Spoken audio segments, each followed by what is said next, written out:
How to set up the Orbi Wi-Fi 6 system using the Orbi app. 1. Unbox everything. You'll find the main Orbi router, one or more satellites, and power cables. You can keep your modem ready. 2. Turn off the old Wi-Fi. We don't want two networks clashing.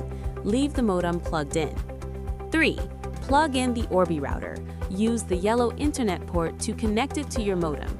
Power it up until the LED turns solid white or blue. 4. Install the Orbi app. Download the Orbi app from the Play Store or App Store and sign in. 5. Let the app find your Orbi. Please make sure Wi-Fi and Bluetooth are enabled. 6. Create your network. The app might update firmware. Let it finish. 7. Add satellites. Blue light equals good.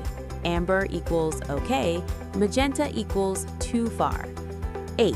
Test and tweak. Run a quick speed test and adjust placement for best coverage. Your whole home Wi-Fi is ready.